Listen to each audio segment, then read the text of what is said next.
მეკონია ვეჭველი. მაგრამ ეს ყველაფერი არ ვიცი როგორ არის. ეს ყველაფერი ფარსი რო არ ყოფილიყო. მაშინ ამდენი ხალხი საქართველოს არ დატოვებდა. და დღეს ის საშიშროების წინაშე რაშიდაც გიორო ჩვენ ის განსასწრებელი რაც მოგვივლინა ჩვენმა უგონობა ეს არ გვექნება. ამიტომ სიტყვა და საქმეა საჭირო. მაგრამ მაინც ომი თუ მართლმადიდებელები ერთად შეიკრებიან და დავდგებით ერთად ქრისტეს სახელით და ქრისტიანები ვიქნებით ნამდვილად ჩემს სიტყვებს კი არ ვამბობ კიდე დავით აღმაშენებელმაც ვახტანგ გორგასალმაც ასე მიმართა ეშმაკები კი არა თვითონ მოციქულები კი არა თვითონ ეშმაკებიც ვერ დაგვამარცხებენ თორემ ეს საშიშროებები რომელიც ახლა ჩვენ ვაწუხებთ დღეს და ტელევიზიაში მიდღე ამას გაჰყვირიან და კიდე სხვა პარტიებიც შეიქმნა და კიდე დაჰყვირიან თავზე და ერთმანეთის იმაში ხალხის მიტყუება მოტყუებას აკეთებენ მე გეტყვით თქვენ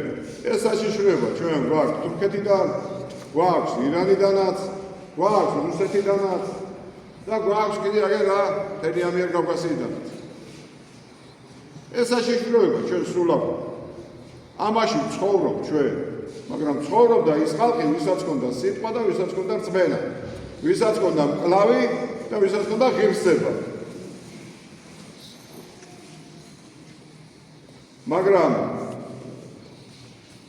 რა ვიცი აბა მოღალატეს მე დღემში არ გაყოლია ქართველი ახლა მიყვება ეს 30 წელიწადია სულ მოღალატეებს დასდევენ სულსულა გვერდში საჭმელის გული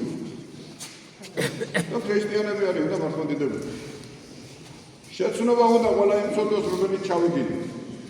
შეცნობა უნდა იმ ცოდვას რომელიც სიბრმავე ჩვენ გვაქვს რომლითაც გვაქვს სიბრმავე და მორალობა უნდა ამას თორემ ეკლესიის სიარული კი არ შეიძლება ბევრია თორემ აქ რამდენიც კიდე იმდენი მინახია მოსული ადამიანი რომელსაც დაქცევაში მიუძღვის ბრალი ზოგი ნანობს ზოგი დღესაც მოუნანიებელი ღმერთმა მიცე შენდობა მაგრამ რა ამ შვილდორა მაგრამ